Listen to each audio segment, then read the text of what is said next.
Bienvenue à tous, on est entre nous, l'émission de l'UMI 38 pour vous les professionnels de l'hôtellerie et de la restauration. Nous sommes là pour vous informer des dernières nouveautés, des spécificités réglementaires. On vous donne des repères et on vous met en lien avec ceux qui vous défendent et qui vous représentent à l'UMI 38. Votre présidente Danielle Chavant, bienvenue Danielle. Merci. Bel été. Je vois qu'on a passé de belles vacances. On a mis une magnifique. On ne peut pas être mieux. Hein. On a pas mal de couleurs, effectivement. Avec nous aujourd'hui, Catherine Belli-Jaramadieu. Bienvenue. Vous êtes la directrice de la mission locale France Travail. Vanessa Perrin, bienvenue à vous, conseillère en évolution professionnelle. Et Mourad Moussa, bienvenue. Tout va bien ? Tout va bien, merci. Alors, merci. Vous êtes gérant de la fabrique à Grenoble, place Grenette. Exactement. On va vous découvrir dans un petit instant. Tout de suite, le chiffre du mois. 11 000, c'est le nombre de salariés en hôtellerie-restauration en Isère. Un nombre conséquent, mais on est toujours en manque de 2000 salariés. C'est produit en Isère, l'eau de vie de poire de la maison Colombier à Villette de Vienne, considérée comme l'une des meilleures au monde. Johannes Colombier fut le premier en France à distiller des poires dans les années 30. Fernand Point, enthousiasmé par la finesse et le fruité du produit, réserva alors toute la production. Stéphane et Sophie G perpétuent aujourd'hui la tradition et produisent 10 000 bouteilles d'alcool de poire par an, eau de vie, mais aussi des liqueurs de poire ou un cocktail mêlant jus de poire, eau de vie et liqueur à servir bien sûr et à consommer avec modération. Sur le feu, on y va tout de suite. Elle arrive, la maison de l'hôtellerie-restauration, nouveau siège de l'UMI 38, qui ouvre ses portes fin octobre. Et c'est vous, Danielle Chavant, qui nous expliquez les enjeux. Alors, enjeu, c'est peut-être un grand mot, Lucille. Mais alors, allons-y. C'est passe-partout, Les enjeux, oui. Non, simplement, c'était... Pourquoi cette nouvelle maison de l'UMI ? Eh bien, parce que je pense que notre profession méritait un autre siège que celui dont j'ai hérité à mon arrivée il y a 10 ans. Et la rue des Alliés, hélas, voilà. Donc, quand des familles... C'est pas idéal pour vous d'être un lieu quand vous voyez ouvert... le bâti que nous avons et que des parents peuvent passer devant en disant « Ah, tu veux faire ce métier ?» Alors, tout de suite, ils vont dire « On va peut-être voir autre chose. » Voilà. Parce que, voilà, c'est comme ça. Vous voulez un lieu accueillant, ouvert à tous et qui soit adapté à l'image de ce que nous devons représenter et ce que nous devons porter. Je trouve que l'adhérent qui va passer devant notre nouvelle façade de notre siège, qui est donc 11 bis avenue Jean Perrault, le magnifique immeuble en briques, un petit peu en retrait là, il va être fier, il va dire ça c'est mon siège, voilà, ça c'est ma profession. Et on l'appellera Maison de l'hôtellerie et de la restauration de l'Isère. C'est cohérent, on dit toujours je travaille dans une maison, un restaurant c'est une maison, il y a cette notion très familiale, patrimoniale même, c'est ça. Vous en tant que présidente, dont vous voulez être la garante ? Tout à fait, c'est vraiment quelque chose que je porte depuis plusieurs années, puisqu'on a mis longtemps à acquérir ce lieu, c'était pas simple, mais je voulais vraiment qu'on enlève, alors je n'ai rien contre le côté syndical, puisqu'on est là pour le défendre et ô combien, mais je ne veux pas que ce soit l'image première.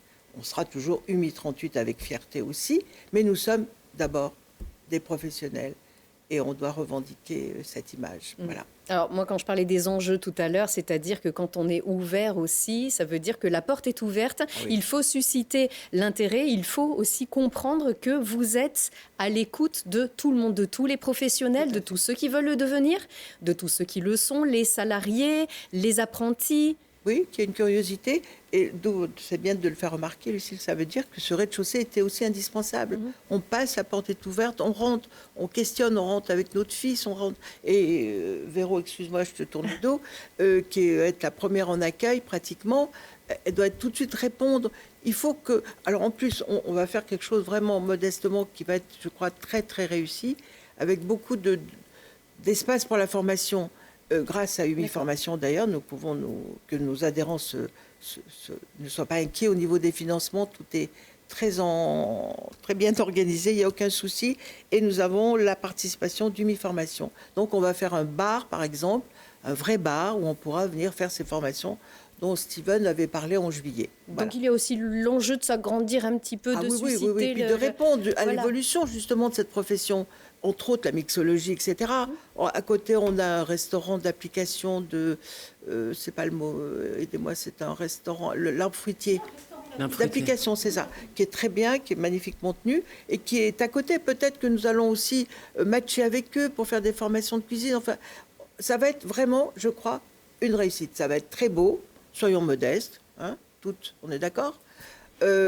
Chacune aura... Ça va être des bureaux traversants, ça va être... Non, je crois qu'on va faire quelque chose dont tout le monde sera fier. Voilà. Donc à la fois les services indispensables, les réponses avec Véro qui est ici derrière vous, et bien sûr cette notion d'accueil et de... Les formations où nos adhérents, on en créera encore plus. Il faut vraiment que ce soit... On pousse la porte, on rentre. Voilà. Bon, ben on sera ravis d'aller vous y rencontrer. Merci beaucoup, Daniel Chavant. Tout de suite, nos invités. Et on va beaucoup parler d'emploi ici avec vous. Je rappelle, Catherine Bellijar-Amadieu, vous êtes directrice de la mission locale de Grenoble. Vanessa Perrin, conseillère en évolution professionnelle à France Travail. Mourad Moussa, vous êtes gérant de la fabrique à Grenoble. Déjà, quels sont en général les profils des personnes qui recherchent un emploi dans le secteur ? Alors, à France Travail, les profils qui recherchent un emploi, ça va être des personnes qui vont être plutôt en découverte ou en orientation, pas forcément des personnes qui sont déjà qualifiées, qui sont déjà dans le métier. C'est-à-dire que pour nous, on accompagne des personnes vers leur emploi, les professionnels de l'hôtellerie-restauration qui sont diplômés, qui ont de l'expérience, ils trouvent du travail. Et la vocation, surtout. Est-ce que c'est vraiment d'abord le sens qu'ils veulent donner à leur vie ? Est-ce que c'est vraiment un premier choix ?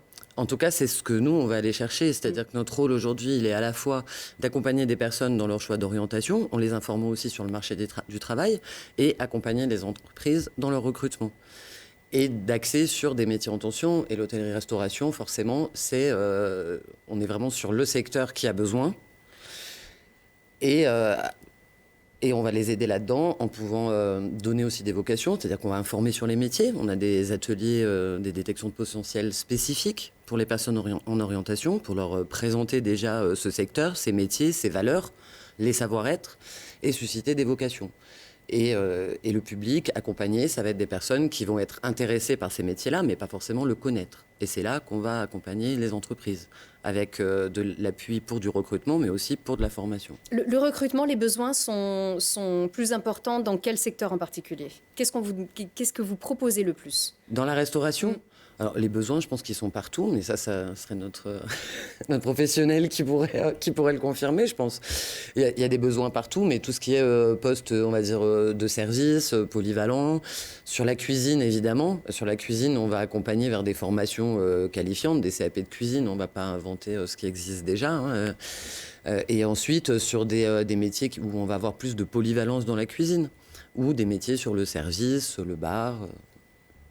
Et on vous demande souvent la question de l'évolution aussi Au niveau des publics, oui, ils vont chercher de l'évolution, ils vont chercher une qualité de vie au travail, mais ils vont aussi effectivement chercher du sens. Et c'est là que la restauration a sa place. C'est quand même un métier de valeur, un métier de service. Et c'est aussi ça qu'on va leur proposer. Et comment est-ce que vous mettez en relation alors ces publics, la relation entre l'offre et la demande ? Comment ça se passe à la mission locale ? Alors moi, si je peux revenir sur les types de publics, effectivement, donc en mission locale, on accompagne des jeunes qui soient qualifiés ou pas qualifiés. Et le secteur de l'hôtellerie-restauration, pour nous, c'est une vraie opportunité puisque c'est un secteur qui recrute des profils non qualifiés, qui est plutôt ouvert à ce genre de profil. Donc c'est vraiment une chance et c'est vraiment comme ça qu'on communique auprès des jeunes en disant c'est un secteur où vous pouvez vous faire plaisir, vous pouvez trouver du travail sans qualification et puis ensuite évoluer. Et puis pour des jeunes qualifiés, puisqu'on aide des jeunes à entrer en formation, ils se forment pour devenir commis de cuisine, que ce soit en restauration collective ou en restauration traditionnelle. Et nous, notre rôle là, ça va être de leur donner envie de rester, de sécuriser cette prise d'emploi, parce que des fois, il peut y avoir un décalage, hein, on en parlait tout à l'heure avant d'entrer sur l'émission. Il peut y avoir un décalage entre ce que projetait le jeune dans le métier autour de la restauration et puis la réalité du métier, les conditions de travail, etc. Donc nous, on va être là pour sécuriser, pour rassurer, pour peut-être faire le lien avec l'employeur pour que le jeune reste, se maintienne à l'emploi, parce que c'est des conditions de travail, on le sait, qui ne sont pas toujours très bien comprises. Et donc, du coup, l'idée, ça va vraiment être de donner une bonne représentation des métiers. De les révéler même aussi, c'est ça votre rôle aussi, c'est de les inciter. Il y a des pépites dans les personnes que vous pouvez sentir aussi. Il y a des pépites, non qualifiées, ça ne veut pas dire incapable. Au contraire, on est plus aussi dans un feeling sur une personnalité, quelque chose qui va vraiment apporter quelque chose à l'entreprise. Complètement. Et c'est vraiment en travaillant en local avec les restaurateurs du territoire, on va pouvoir justement faire les meilleures mises en relation, parce que nous, on connaît bien les jeunes qu'on accompagne. Sur la mission locale de Grenoble, on a un vivier de 4400 jeunes. En France, l'ensemble des missions locales accompagnent 1 200 000 jeunes chaque année. Donc, il y a vraiment du potentiel, il y a tout profil, tout type de personnalité. Et c'est en faisant les petites mises en relation au niveau local qu'on arrive justement à permettre aux jeunes de se révéler et de rendre service et de trouver leur place au sein des établissements. Alors, je vous ai dit tout à l'heure en aparté que je découvre avec beaucoup de plaisir le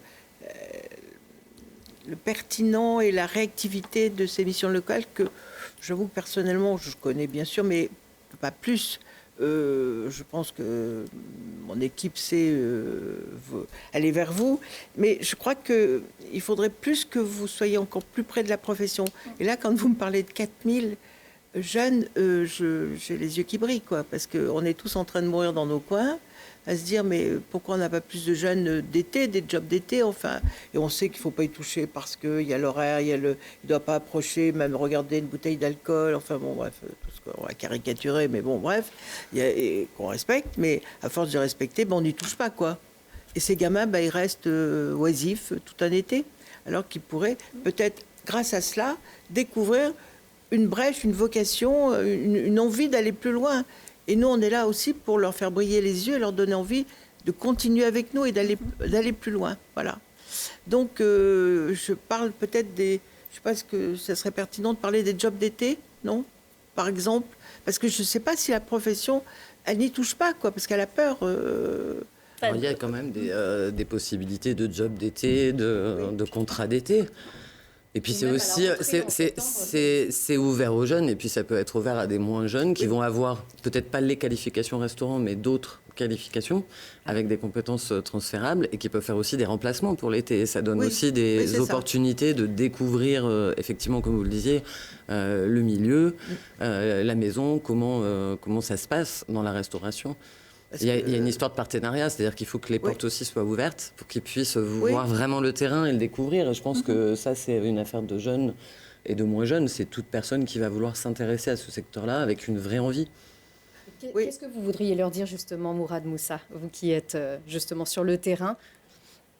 Alors déjà pour ces deux entités, cette expérience que je leur dis merci. Parce qu'aujourd'hui, c'est avant tout des échanges qu'on a. Quand vous parlez de pépites, par l'intermédiaire du France Travail, pardon. On s'y fait. Voilà, France Travail.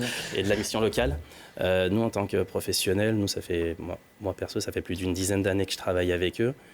Et on a découvert de vraies pépites. Mais de vraies pépites qui n'étaient pas forcément issues d'un cursus de l'école hôtelière et qui ont, dans nos restaurants, eu des très belles et qui ont encore des très belles carrières.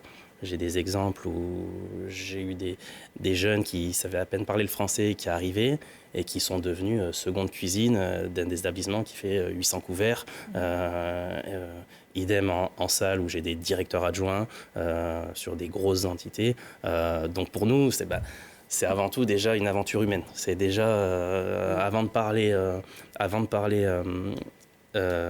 business ou qui nous sert, c'est que nous déjà en tant qu'hommes on est content d'avoir aidé, parce que la restauration c'est le plus beau ascenseur social et j'en ai fait partie pour avoir une carrière, gagner correctement sa vie, même très bien, par rapport à des gens qui ont fait des études finalement si on parle chiffres, voilà, et si on parle chiffres, on n'est pas très loin, voire mieux en restauration. Mais bon, voilà. Ce qui veut dire que c'est plus qu'un métier, c'est véritablement, c'est une vie que vous leur proposez. En tout cas, de réfléchir aussi. J'ai vu construire des familles, j'ai vu avoir des enfants, j'ai vu j'ai vu de très très belles histoires et j'en vois encore. Mais il faut revenir à ces fondamentaux.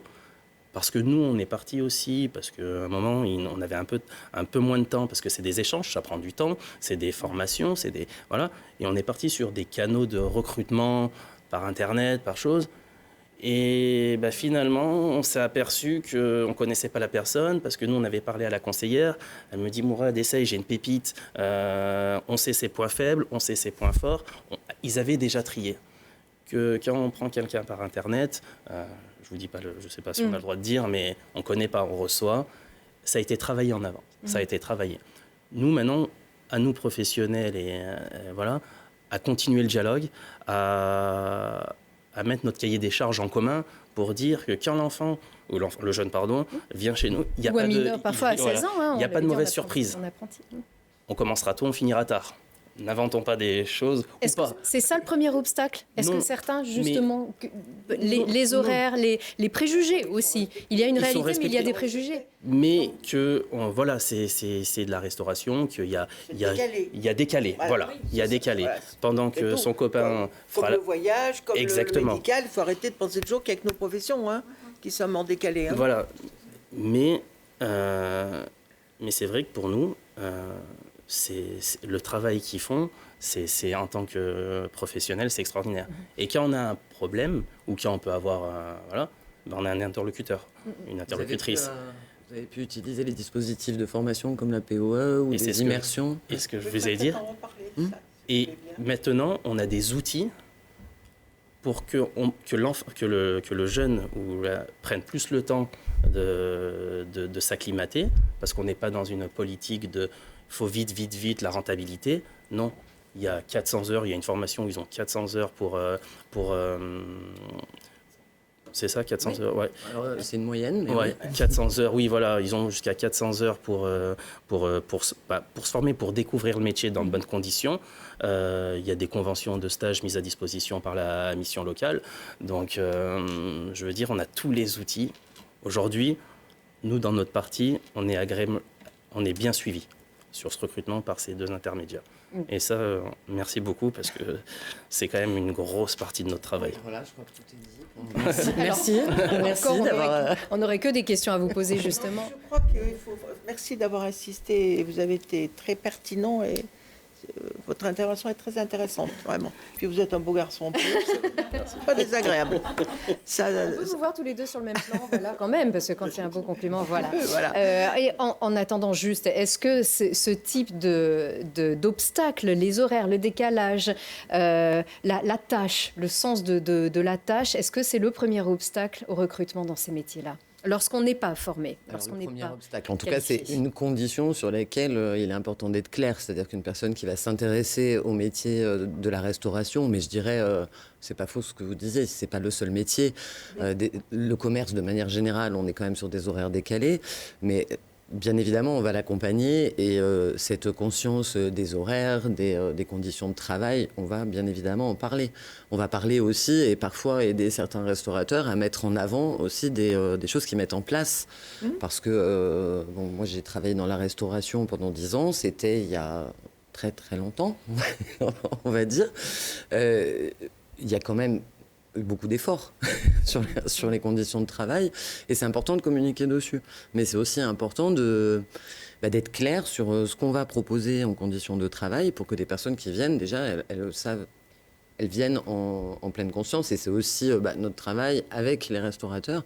Et je pense que là-dessus sur la mission locale on a les mêmes objectifs, c'est pouvoir faire découvrir, aller chercher des pépites, parce qu'on en a effectivement, et pas que des jeunes, j'insiste un peu, mais c'est vrai que c'est pas que des jeunes. Et on va ensemble proposer des immersions, des formations sur le terrain. Et voilà, mais bien sûr que les conditions vont jouer. Après le Covid, on sait tous que ça a été de la souffrance pour les restaurateurs, parce que les personnes ont voulu travailler autrement, et on ne va pas faire comme si ça n'existait pas. Mais ça n'empêche pas qu'il y a encore des personnes qui sont motivées par le service, par le sens du service, quoi. Moi, j'ai rendu des gens heureux dans ce métier. Et c'est un beau métier.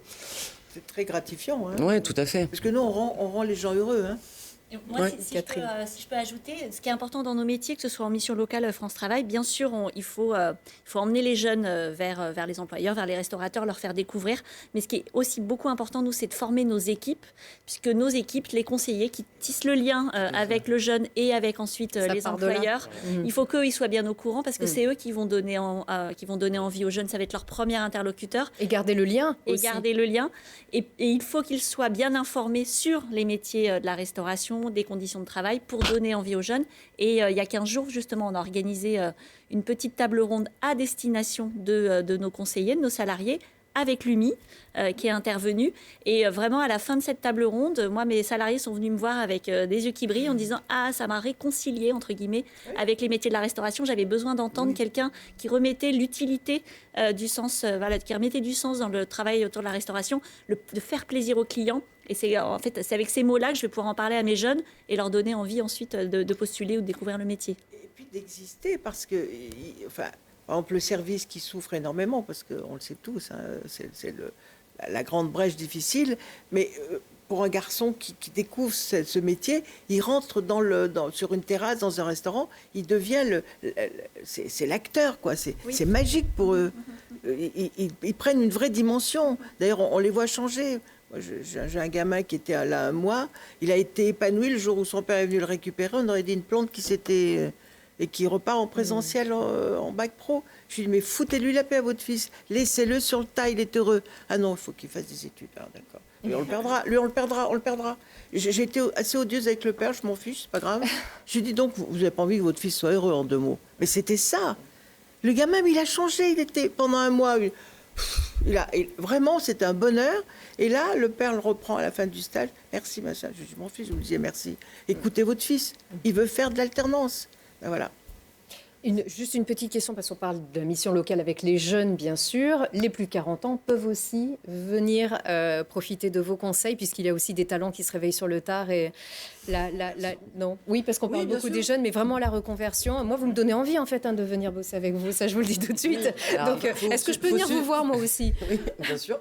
Alors oui, il faut susciter l'envie, ça c'est sûr. Ça fait partie de transmettre aussi des savoirs, de transmettre un goût aussi pour le métier et pour ce que tu disais tout à l'heure. Il y a un côté aventure aussi. Et c'est des métiers qui vont aider à développer beaucoup de choses personnellement aussi. Voilà, on peut repartir de zéro, même voilà. après 50 Et ans. effectivement, il y a des personnes qui vont s'intéresser à ces métiers-là, qui ne vont pas être issues de ces métiers-là, qui ne vont pas avoir entre 16 et 25 ans et qui sont tout aussi motivées et, je dirais, intéressantes en termes de profil parce qu'elles ont développé déjà plein d'autres compétences dans d'autres univers et qui vont être utiles. Donc, les savoir-être notamment, mais bien sûr, c'est ouvert à tous, heureusement. et on accompagne tout le monde. Peut-être redire à nos adhérents, appelez, rapprochez-vous de France Travail et de vos missions locales. Mais vraiment, parce que là aussi, si nos professions ont souffert d'une image, oui, c'est un métier trop difficile, vraiment, tout ce qu'on sait, c'est aussi un peu ce que Pôle emploi, parce que je regarde bien le mot Pôle emploi volontairement, donner en dose, pas la peine. Enfin bon, c'est fini, c'est pas vrai. Appelez, vous avez justement cette écoute et cette aide au niveau du recrutement, de l'orientation. Surtout des personnes qui sont ici. C'est des personnes. Et puis l'accompagnement, il va être... on a France Travail. France Travail qui accompagne et France Travail Pro vraiment pour l'entreprise. Aujourd'hui, c'est un service qui a toujours existé, mais qui se développe beaucoup. Et l'accompagnement, il va être aussi, ne serait-ce qu'une analyse de poste précise pour savoir bien communiquer sur ce qu'on veut, qu'est-ce qu'on va attendre de l'employé, qui va accompagner, je suis revenu plusieurs fois sur la formation, mais la POE, il y a beaucoup de restaurateurs qui pensent, donc préparation opérationnelle à l'emploi, que c'est un dispositif de formation collective qui va s'adresser uniquement à des grands établissements avec beaucoup de salariés, alors que pas du tout. Elle peut être individuelle, c'est-à-dire qu'on peut aider et participer au financement d'une formation pour quelqu'un qui intègre une entreprise. C'est quand même des choses intéressantes. On peut On a des locaux pour faire des recrutements, on peut faire tu en as parlé tout à l'heure, des présélections aussi de candidats avec qui on a pu échanger. Donc il y a quand même tout ça qui existe. Je pense que les missions locales aussi ont leur service de relations entreprises, et puis on peut aussi travailler ensemble. Donc oui, il faut appeler, il faut demander et il faut ouvrir sa porte. C'est-à-dire qu'à un moment, quelqu'un qui doit apprendre, il faut aussi lui permettre de découvrir, lui permettre de faire des stages et puis l'accompagner. Et l'accompagnement, c'est aussi l'employeur aujourd'hui. Les restaurateurs, c'est des maîtres d'apprentissage et ils doivent pouvoir accompagner, tutorer des personnes qui découvrent pour les garder. Et s'engager et respecter leur engagement. Aussi, voilà. L'engagement, il vient toujours de deux parties. Un contrat, c'est... Voilà. Parfait, merci beaucoup pour cet éclairage. Merci beaucoup, mesdames. Daniel, on ira manger chez Mourad, donc à la Fabrique. Prochainement, place Grenette. Avec plaisir, on vous accueillera avec plaisir. On est toujours bien accueillis. Merci encore beaucoup. Merci. Oui, tout à fait. Et ce lieu historique. Allez, merci encore, mesdames. Tout de suite, le service compris de Véro. Véronique Soldeville, la chargée des relations adhérents. Un essai dans les règles, c'est possible. Même pour moi, par exemple, si je veux faire un petit essai en restauration. Tout à fait. Expliquez-moi, Véro, qu'est-ce qu'on fait ? Tout à fait. Donc, en fait, vous avez trouvé un futur collaborateur et vous voulez savoir s'il convient. Vous avez 3 solutions s'offrent à vous pour faire cet essai, ce fameux essai. La première, c'est ce qu'on appelle l'essai professionnel. L'essai professionnel, il vous offre la possibilité de tester le candidat avant la signature du contrat de travail. L'essai va se faire sur une courte durée, mais il va se faire surtout en dehors des heures de service. Donc, en fait, c'est pas en conditions réelles ? Non. En fait, ça permet... Donc, il faut mettre quoi ? Il faut mettre des mannequins dans le... Non, c'est ça, parce qu'il faut tester aussi effectivement, on a beaucoup réfléchi au bureau de l'essai professionnel dans notre métier, puisque je parle de quelque chose de très, très global, en fait. Et on s'est dit qu'effectivement, en cuisine, à la rigueur, en salle, c'est compliqué, il faudrait des mannequins, c'est vrai. Mais par exemple... Ou des figurants. On revient à l'émission de juillet, par exemple, tout ce qui est barman, bartender, là, oui. Là, effectivement, ça a tout son sens. En dehors parce qu'il y a un vrai lien avec le dehors public. Du service, il est derrière le comptoir, il va faire des cocktails, il va faire des services et on va voir si effectivement il est à l'aise ou pas avec ça. C'est vrai. Mais c'est possible. Donc j'en parle. C'est courte durée. En dehors du service voilà. Sur une courte durée. Bien évidemment, moi je conseille de faire un écrit, puisqu'en cas de contrôle, on ne sait jamais qu'on ait un écrit dans lequel les deux signe, c'est-à-dire l'un offre la possibilité de faire l'essai et l'autre accepte l'essai. Un écrit en cas de contrôle. Très court. Oui, simplement tel jour, telle heure, pendant 1 heure, 2 heures, 3 heures, enfin voilà, on va faire un essai. Donc ça c'est un cas de contrôle, on ne sait jamais, c'est pas obligatoire, hein, mais c'est un cas de contrôle. Et il faut rappeler que bien sûr l'essai ce n'est pas une prestation de travail et de fait, bon, il n'y a pas de rémunération.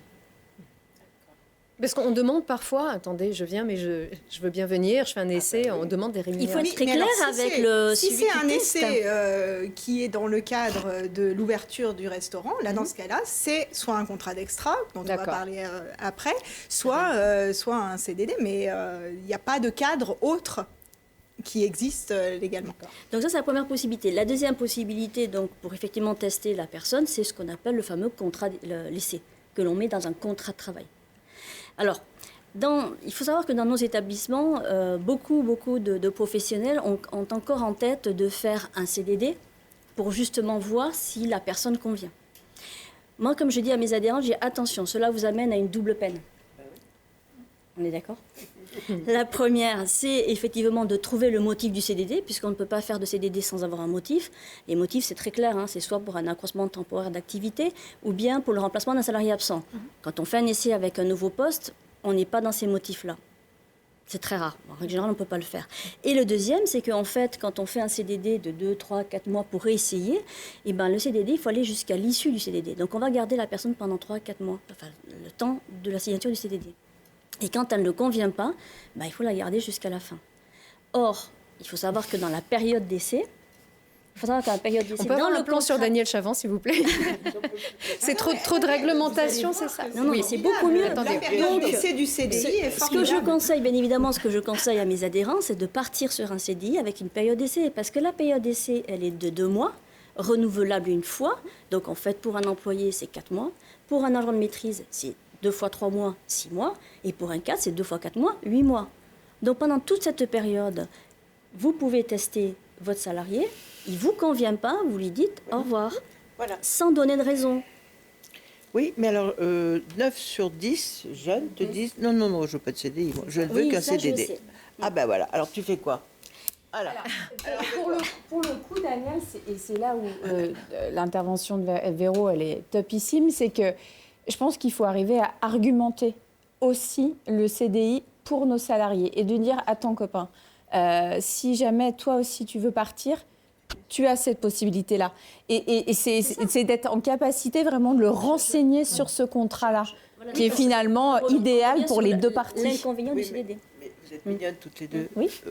L'argument, on y arrive quand même à dire, mais quand tu as face à toi un gamin qui se dit, oh là là, elle veut nous fermer avec un CDI, parce que c'est ça. Je lui dis, mais pas du tout, lisez. Enfin, mais, non, c'est comme pour les employeurs-employés. En fait, le CDI est beaucoup moins enfermant que ne l'est un CDD. Mais bien évidemment. Beaucoup moins. Bien évidemment. Il y a et quitter un CDD pour un salarié, c'est tout aussi compliqué que de quitter un salarié. Complètement. Et c'est effectivement, oui, j'entends effectivement ce que me disent mes adhérents, c'est très compliqué. Et c'est bien ce qu'il faut expliquer à la personne qui va signer le contrat. Non, le CDI ne t'enferme pas, bien au contraire. Tu as une possibilité, il y a plus d'options de rompre un CDI que ne l'est le CDD, qui lui est beaucoup plus bloquant. Et puis financièrement, tu n'as pas les charges du CDD, quoi. Enfin, les 10% de précarité à la fin du contrat, oui, bien évidemment. Il ne faut pas l'oublier non plus, Puisqu'ensuite, ça, effectivement. Et si c'est vraiment une notion de durée qui pose problème, ça peut être aussi le levier justement d'évoquer les périodes d'essai et d'évoquer tous ces leviers-là de durée en leur disant qu'en fait, ça peut être que pour une période, mais voilà, dans une temporalité bien définie. Quand je discute avec mes adhérents, ceux qui font des CDD pour voir si la personne convient avant éventuellement de signer un CDI, ils me font des CDD sur 3-4 mois. Je dis, mais en fait, c'est la période d'essai qui fait 4 mois. Donc, vous ne réglez pas votre problème. Au contraire, c'est ce que je dis, vous mettez une double peine. D'être dans l'illégalité administrative parce qu'un CDD sans objectif n'est pas valable. Et en plus, vous gardez votre salarié jusqu'à la fin. Alors, on va peut-être passer au troisième. Oui, le troisième, le troisième, c'est l'immersion professionnelle. Et là, en fait, on revient un petit peu à ce qu'on vient de voir avec France Travail et Mission Locale. Donc, on a parlé du POE, tout ça, mais il y a aussi ce qu'on appelle l'immersion professionnelle. En fait, vous pouvez accueillir une personne, un jeune, un demandeur d'emploi, mais également un salarié en reconversion professionnelle pendant de 1 jour à 1 mois. Cette personne, c'est le candidat qui va faire une demande auprès du site France Travail, en général en relation avec son conseiller Mission Locale France Travail, qui va faire une immersion professionnelle. L'avantage, c'est que cette personne-là va être rémunérée par France Travail Mission Locale. Donc là encore, elle va être chez vous faire un essai gratuitement, je répète, de 1 jour à 1 mois. Étant donné qu'aujourd'hui, ça se fait de façon dématérialisée, c'est très rapide. Le candidat le fait, vous pouvez faire conjointement avec lui sur Internet, tac, tac, tac, on fait la demande. Et ensuite, rémunéré par France Travail, je répète, aux missions locales, et également assuré, donc tout ce qui va avec. Et là encore, on peut tester avant de démarrer, effectivement, et là, il suffit un d'être contrat. Inscrit à France Travail et pas forcément d'être indemnisé en amont des salariés en reconversion professionnelle. C'est ce que dit France Travail, ça aussi les accompagne. Et là, on vient sur l'âge 20, 30, 40 ans, pourquoi pas. Alors là, dans la reconversion, pour quelqu'un qui découvre à 40 ans ou 30 ans, 1 mois, c'est un peu juste quand même, parce qu'en 1 mois, on est censé lui apprendre son job. Non, c'est pas apprendre, c'est voir des deux côtés si ça convient. Voilà. Et après, il y a d'autres processus. En effet, c'est la période d'essai du CDI. Ça peut être aussi les POE qui permettent de former sur 400 heures le salarié. C'est-à-dire, je teste. Par ça. Voilà. Je teste. Mais c'est une bonne façon de tester pendant un mois. C'est assuré, gratuit. Vous testez, puis vous dites, ah oui, finalement, ça se match bien. Donc, on part sur le POE. Mais c'est ça. C'est ça. Tout à fait. Tout à fait. Alors, Allez, vous allez faire un petit essai du coup, Daniel Chavant, pour voir un petit peu plus concrètement sur le terrain ce que ça représente, à voir. voilà. Merci. Merci beaucoup, c'est bien noté, merci beaucoup. Véro, vraiment, le bloc-notes réglementaire de la profession, merci encore. On a tout de suite la question du mois. Eh bien, Alors, qui nous pose la du question? mois, c'est un restaurateur grenoblois qui voudrait embaucher des extras et qui ne l'a jamais fait et qui voulait savoir comment ça se passe. Voilà. Eh bien, écoutez, pour recruter, donc évidemment, la première des choses, c'est que nos métiers des CHRD permet l'emploi d'un contrat d'extra, ce qui n'est pas le cas dans tous les métiers. Contrat d'extra, c'est déjà un CDD. Voilà. Mais c'est un CDD particulier qui permet d'employer pour une très courte durée des personnes. Donc, avant d'employer un contrat d'extra, vous devez d'abord, évidemment, comme tout contrat, faire une DPAE. Qui va se faire auprès de l'URSSAF, et derrière de noter ce nouveau salarié sur un contrat d'extra dans le registre du personnel. Voilà. Donc toujours Daniel qui perd pied. Alors Non, après, pas papier, pas du je tout. perds pas pied, Tout est bon. Tout est parfait. Voilà. Alors, donc, évidemment, le contrat d'extra, il va se définir par le fait qu'il n'est pas régulier. C'est forcément irrégulier, c'est-à-dire qu'une personne qui va venir tous les vendredis de 18h à 20h, ce n'est pas un contrat d'extra, c'est un CDD. En revanche, une personne que vous allez faire venir mercredi de 18h à 22h, et puis jeudi de midi à 14h, et puis vous allez le rappeler pour... voilà, là, ce sont des contrats d'extra. C'est du coup par coup, finalement. C'est du coup par coup le contrat d'extra. Vous pouvez en revanche faire un contrat d'extra de, entre guillemets, longue durée. C'est-à-dire vous pouvez mettre dans le contrat d'extra que la personne va venir mercredi 3 novembre de 17h à 22h et jeudi 29 novembre de 12h à 14h. Oui, il peut se prévoir. Voilà. Il peut se prévoir, mais ça ne doit pas être régulier. D'accord. Ça, c'est vraiment très important. Derrière, vous pouvez aussi, alors vous allez aussi évidemment faire un contrat. Comme tout contrat, comme toute embauche, vous allez faire un contrat. On a des modèles de contrats d'extra à l'UMI, donc n'hésitez pas à appeler Véronique pour qu'elle vous l'envoie. Voilà. Donc DPAE, registre du personnel, contrat, et pas de régularité dans le contrat d'extra. Ça, c'est important. Et après, au niveau du paiement, vous pouvez très bien soit payer au coup par coup, soit payer sur, par exemple, le mois complet, si vous avez embauché cette personne sur une période. Et si c'est convenu en avance. Et si c'est convenu par rapport à ça. Voilà. Donc, et à la fin, vous ne payez pas de précarité. Contrairement à un CDD. En revanche, vous allez payer les indemnités compensatrices de congés payés. Voilà. Est-ce que Véronique, j'ai oublié quelque chose? Non, c'est bon. Juste la petite précision sur le contrat d'extra un peu plus long, parce qu'on discutait. L'exemple typique, c'est qu'en fait, effectivement, on a besoin d'un extra pendant une semaine. Parce qu'en fait, il y a un bus touristique qui vient, qui est un supplément de travail par rapport à l'établissement, qu'on va devoir nourrir. Quelque chose qui va justifier. Un événement qui va justifier, qui peut être effectivement de une semaine, 10 jours. Il faut savoir que l'extra peut aller, selon la convention collective, jusqu'à 60 jours par trimestre. Or, on ne les atteint jamais. Mais cela sous-entend qu'effectivement, surtout dans des établissements permanents qui font effectivement des bus touristiques, ça peut être autre chose, un autre événement, mais qui fait qu'en fait, on va en avoir besoin pendant une semaine, 10 jours, c'est tout à fait faisable sur un extra. C'est pas forcément un CDD. Mais ça reste quelque chose toujours de ponctuel et toujours sur un événement très spécifique. D'accord, c'est une solution qui peut convenir dans bien des situations. La déclaration doit être faite en amont. Oui, ça peut se faire en ligne. Ça peut se faire en ligne, donc jusqu'au dernier moment. Jusqu'au dernier moment. Oui, parce qu'il y a l'extra aussi du dernier moment. Oui, vraiment jusqu'au dernier moment, parce Ton que ça chef se de fait en rang ligne. qui vient pas à 19h, voilà. il faut trouver quelqu'un. Voilà, donc à 19h, vous pouvez faire votre DPAE en ligne et la personne arrive à 19h00 seconde. Bon, le système est quand même assez proche finalement des préoccupations. Merci beaucoup Gaëtane. Tout de suite, les tendances avec Chou. Chargé de l'événementiel et partenariat à l'UMI 38.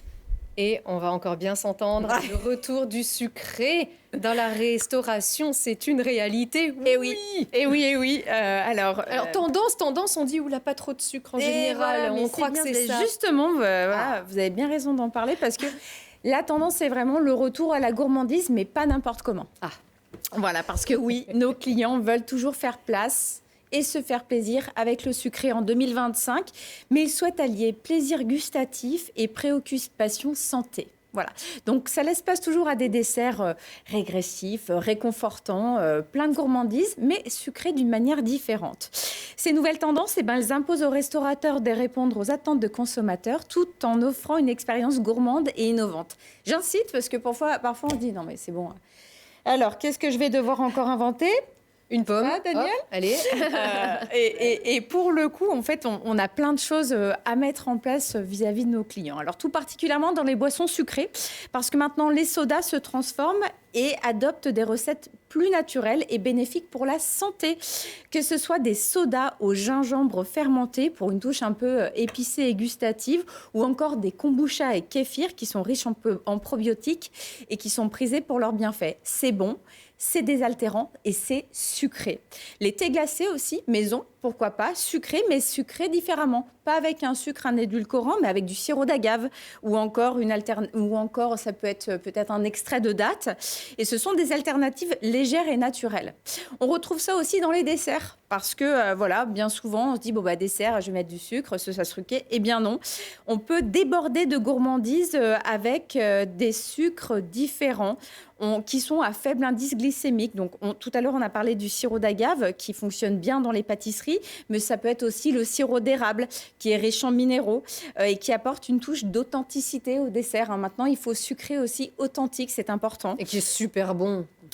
Qui est délicieux, comme ça, sur une petite glace. La stevia, le yacon, qui sont des sucres naturels sans calories excessives. Et l'utilisation, tout à l'heure, on l'a dit, de dattes, de miel, pourquoi pas local. On peut valoriser aussi son dessert. Et ce sont donc, ça laisse place à des recettes naturellement sucrées. Voilà, c'est intéressant aussi. Cette tendance sucrée, elle transcende aussi pas que les restaurants, elle se déploie et elle se déploie dans la rue, dans nos food trucks qui sont dédiés à des créations gourmandes. C'est souvent spectaculaire parce que maintenant, on n'est plus en train de juste se délecter d'une petite crêpe ou d'une petite gaufre. On fait des churros revisités, on fait avec des crêpes, des garnitures uniques et on sucre de manière différente face aux clients. On voit aussi maintenant des food trucks arriver et sucrer une crème fouettée en dernière minute face aux clients avec un sirop d'agave, justement. Ça laisse place aussi à des options personnalisables pour le client, c'est-à-dire que j'aurais préféré que ma gaufre ou ma crêpe elle soit sucrée de cette manière ou de cette manière. Donc on crée une réelle proximité avec le client, une expérience client. On a aussi l'alternative qui laisse place souvent dans la cuisine végane, les desserts véganes et sans gluten laissent place à toutes ces alternatives sucrées comme par exemple le carrot cake, ça, c'est très bon. ou encore les meringues végétales. Voilà. Et pour le carrot cake sans œufs, parce que si c'est vegan, il n'y a pas d'œufs. Absolument. D'accord. Des recettes vous voulez une recette de carrot cake? Je veux bien. Je vous la donne après. Alors, c'est parti. Peut-être. Oui, je la donne après. Et tout ça, ce sont vraiment des approches régressives et généreuses qui attirent une clientèle qui est vraiment en quête de gourmandise sans complexe. Oui, d'accord. La dernière chose, en restauration, on expérimente de plus en plus le Sweetie. C'est la contraction de sweet and spicy. C'est la combinaison entre le sucré et l'épicé. Et oui, on a beaucoup de termes le sucré, c'est anglo-saxons. Il faut qu'on les francise. Cette tendance, elle est basée sur les origines de la cuisine asiatique qui quand même rencontre un succès certain. Voilà, et qui s'impose comme vraiment l'obsession culinaire des générations Z. Voilà, et au-delà des papilles, le Sweetie active des zones du cerveau associées au plaisir. Cette combinaison du sucré réconfortant et du piquant stimule et libère des endorphines, les hormones de bien-être, offrant une expérience gustative et sensorielle addictive. Et oui. Comme quoi alors, par exemple? Mais comme quoi, par exemple, une sauce avec miel et piment pour accompagner des snacks ou des desserts, du sel au piment dans une margarita dans vos établissements, ou encore un dessert chocolat et piment de Cayenne. Ah, ça c'est très bon, ça. Voilà. Exactement, c'est très bon. Alors oui, le sucré chez les restaurateurs, mais le sucre bon pour la santé pour nos clients. Bien sûr. Et comme moi qui ne suis pas dans le métier, bien sûr, est-ce que c'est si compliqué pour le restaurateur de proposer des desserts à base de fruits sans trop en faire, sans mettre trop de sucre, juste râper un petit citron vert, un fruit de saison? Ça, c'est quelque chose qui apparaît très rarement dans la carte et qui pourtant est très peu sucré, voire pas une assiette de fruits, pas une salade de fruits macérés, mais avec une petite touche de vanille, un petit citron vert, une petite épice dont on parlait. Oui. Alors le client va te dire, je viens pas chez vous pour manger une salade de fruits. D'accord, c'est la demande en fait qui n'est pas Non, suffisante. c'est la Non, mais c'est la contradiction. Oui, Parce la que je demande te n'est pas suis. ouais. Chaque fois que tu as... C'est ce que je vous ai demandé, une assiette de fraises. Ou après le lactose, parce qu'on les a tous. Hein, là, on parle. Non, mais il faut vraiment... Venez vite dans une cuisine avec pâtisserie. Je crois qu'on va tous les perdre. Il faut s'adapter à, voilà, au sang glucane, à l'allergie. Un service sans qu'il ait toutes les allergies possibles, qu'on respecte. Mais maintenant, il faut travailler, et on le fait parce que les desserts sont bien moins sucrés depuis longtemps, mais avec de nouveaux produits, on va les perdre, hein, parce que les neurones, ça va... D'accord. On ne peut plus. Mais en même temps... Non, mais oui, mais quelle est la profession qui se réinvente autant que la nôtre? Aucune. Voilà. Voilà. Mais c'est bien là notre Le force. mot de la fin. Merci beaucoup encore et merci de nous régaler toujours avec à la fois la tradition et la modernité. Il faut aussi le rappeler bien sûr ici, vous et surtout ce territoire. Merci pour votre engagement auprès des professionnels de l'hôtellerie et de la restauration. On se retrouve très vite. Merci. Au revoir. Au revoir.